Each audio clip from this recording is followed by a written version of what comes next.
ये हमारा बेटा है ऋषित। ये 5 साल का है। ये ना तो बैठता है, ना चलता है और ना ही बोलता है। कि ये बच्चा रेस्ट सिंड्रोम से पीड़ित है और जिसके कारण ये बैठ भी नहीं पाता या इसकी डेवलपमेंट नहीं होती।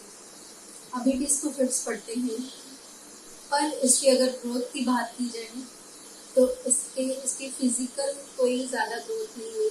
ये बैठता नहीं है।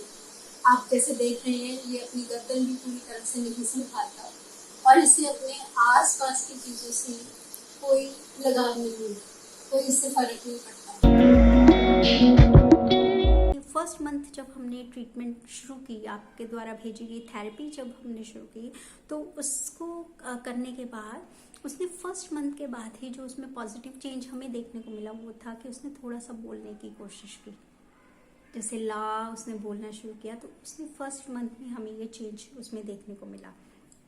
इसके बाद फिर हमने जब एक्सरसाइज करवाई उसको नेक्स्ट सेकेंड मंथ के लिए, तो वो करवाने के बाद उसमें कुछ और चेंजेस हमें देखने को मिले। जैसे उसने च्यू करना शुरू किया, जो कि वो पहले बिल्कुल नहीं करता था। शुरू किया मतलब उसने मुंह हिलाना शुरू किया। फिर उसके अलावा उसमें स्लाइड चेंज आया उसकी नेक होल्डिंग में। बहुत ज़्यादा वो चेंज नहीं था, लेकिन हाँ वो चेंज शुरू हुआ, हमें नज़र आया वो चेंज।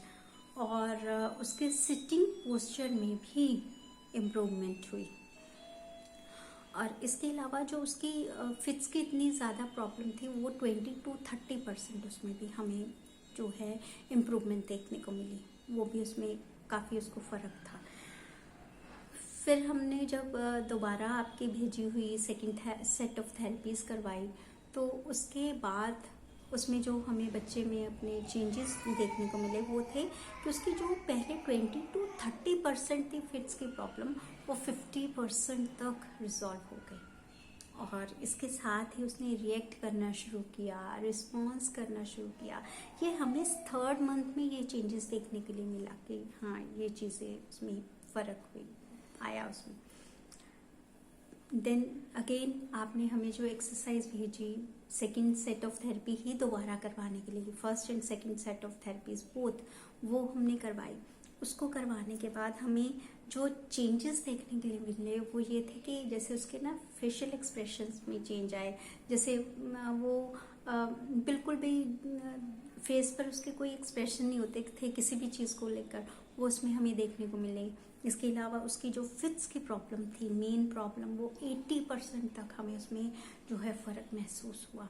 मतलब बहुत बड़ी बात है कि ये हमें उसमें फ़र्क महसूस हुआ। इसके अलावा उसकी जो पहले कॉन्स्टिपेशन की प्रॉब्लम थी वो भी काफ़ी हद तक जो है वो फ़र्क उससे पड़ा इस चीज़ में।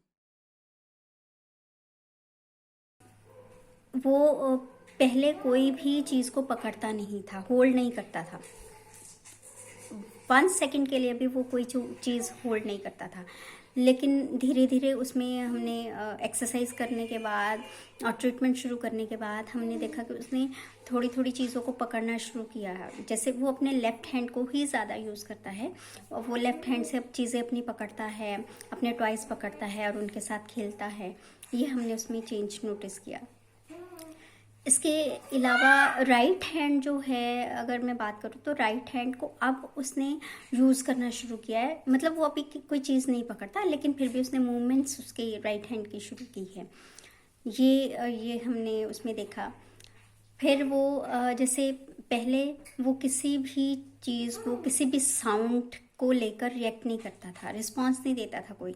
लेकिन अब वो किसी चीज़ को अगर हम उसके आगे से लेकर जाते हैं तो वो उसकी तरफ देखता है, रिएक्ट करता है, रिस्पॉन्स देता है। ये हमने उसमें नोटिस किया कि उसमें ये चेंज आया। और पहले वो अपनी गर्दन भी बिल्कुल होल्ड नहीं करता था, अब वो अपनी गर्दन भी थोड़ी थोड़ी होल्ड करता है। और अगर बैठने की बात की जाए तो वो पहले बिल्कुल भी नहीं बैठता था, लेकिन अब वो स्पोर्ट के साथ वो बैठता है और हमारे साथ एंजॉय करता है। तो हमने ट्रीटमेंट शुरू करवाने के बाद हमने उसमें ये मेजर चीज़ें नोटिस की कि जैसे उसने हमें पहचानना शुरू किया, उसने रिस्पांस देना शुरू किया, रिएक्ट करना शुरू किया।